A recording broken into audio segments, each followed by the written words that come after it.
The introduction of iOS 13 has been a very mixed bag. On one hand, you have software that is optimizing your phone and promises to bring exciting new features, but on the other hand, you have a very buggy software that brings a lot of problems to your phone. Giving the benefit of the doubt, new software these days never comes out perfectly. We have come to expect that, and that's okay. Honestly, to me, I think it's a little more refreshing to have small integral upgrades to the software that kind of keep your phone feeling fresh and allow new features to come out later as opposed to have it all up front. These tweaks to me keep the phone feeling up to date with these latest and greatest that come out, even if you have an older device. But is it actually okay for our devices to actually have this? Because dude, you need to focus. That's not what we're talking about right now.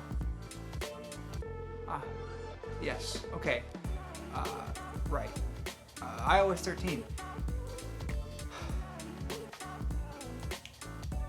Alright, I'm gonna need coffee for this. Each year in September, Apple promises to bring their latest and greatest devices to the hands of everyone. And alongside these devices comes the latest and greatest software. One such device is the iPhone.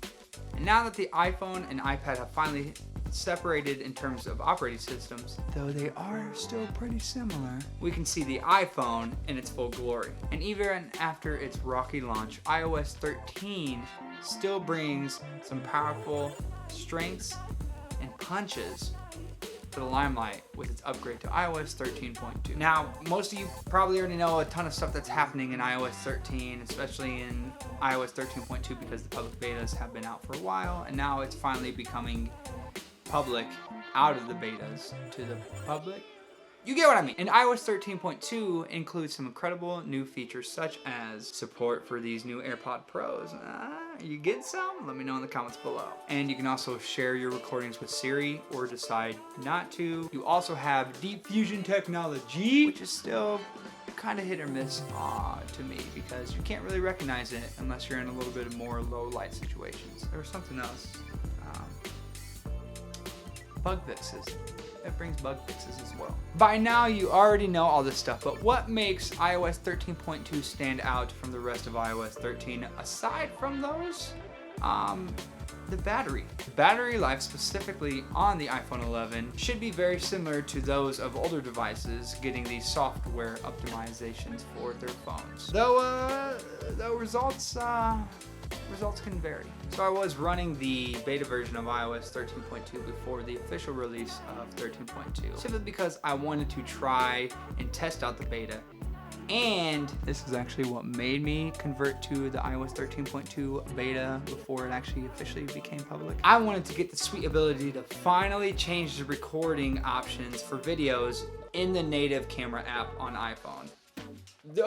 Oh my goodness, this has been far too long, but sadly, older iPhones do not get that ability yet. As for the battery, well, that seems to be getting better. And it's actually better than the beta for me. Anyway, since I upgraded from the iPhone 10, the iPhone 11 battery has proven to be pretty significantly better. Right when iOS 13 was released, everybody knows that it had a rocky launch, and there was some difficulty with the software optimizing the phones, specifically regarding the battery. It finally is at a state where the battery life is improving on my device. Long story short, it is holding a charge for a little bit longer, especially when hard usage is applied to my phone. I was so afraid of the battery life that I actually just turned on location services with this recent software upgrade because I feel like the battery life is actually to a point that is steady and consistent.